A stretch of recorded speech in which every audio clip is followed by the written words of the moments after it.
जम्मू कश्मीर में आतंकी घटनाएं थमने का नाम नहीं ले रही। अभी तक देश की जनता पहलगांव में हुए आतंकी हमले को भूल नहीं पाई थी कि अब पहलगांव जैसा ही एक और हमला हो गया। कुलगांव जिले में एक आतंकी हमले में 2 मजदूरों की जान चली गई। इस मामले में राजनीति गरमाई हुई है और अब इस मामले ने एक बार फिर कानून व्यवस्था और आतंकवाद के मुद्दे को लेकर कई सवाल खड़े कर दिए। वहीं इस घटना को लेकर नेशनल कॉन्फ्रेंस के अध्यक्ष फारूक अब्दुल्ला ने केंद्र सरकार को घेरा है।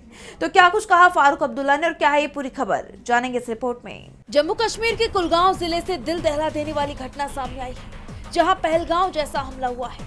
आतंकवादियों ने 2 प्रवासी मजदूरों को निशाना बनाया और उनकी जान ले ली। इस घटना ने डर का माहौल पैदा कर दिया है और अब इस मामले ने एक बार फिर कानून व्यवस्था और आतंकवाद के मुद्दे को लेकर कई सवाल खड़े कर दिए हैं। इस मुद्दे पर अब सत्तारूढ़ पार्टी नेशनल कॉन्फ्रेंस के अध्यक्ष फारूक अब्दुल्ला ने भी बयान जारी किया है और पूछा क्या सच में आतंकवाद खत्म हो गया है।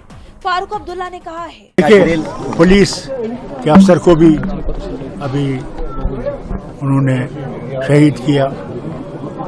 ये 2 मजदूरों को भी इन्होंने गोली मारी। मैं तो यही कहूंगा कि भाई पहले बताओ ये मारने वाले कौन है।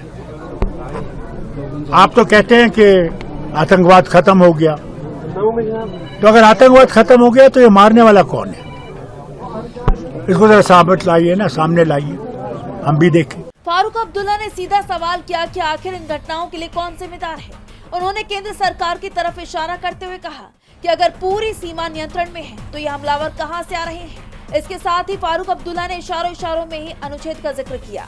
उन्होंने कहा कि 2019 के बाद हमें बताया गया था कि हालात बदलेंगे, लेकिन क्या आतंकवाद वास्तव में खत्म हो गया है? यानी फारूक अब्दुल्ला ने सीधे गृह मंत्री पर सवाल खड़े कर दिए हैं, क्योंकि बॉर्डर की सुरक्षा गृह मंत्रालय के अधीन है। ऐसे में सीमा पर सुरक्षा की जिम्मेदारी गृह मंत्री अमित शाह की है। लेकिन जिस तरह से जम्मू कश्मीर में आतंकी घटनाएं हो रही हैं, उसे केंद्र सरकार रोकने में नाकाम रही है। वहीं फारूक अब्दुल्ला ने पूर्ण राज्य के दर्जे की मांग को दोहराया और कहा कि हम केवल अपने अधिकारों को सम्मान की बहाली की मांग कर रहे हैं। इससे पहले उन्होंने ये कहा था कि जब भी हम पूर्ण राज्य के दर्जे की मांग करते हैं तो ऐसी घटना घट जाती है। जिसके बाद सवाल ये भी उठ रहे हैं कि क्या ये आतंकी हमले कोई सोची समझी साजिश है। टीवी लाइव की रिपोर्ट।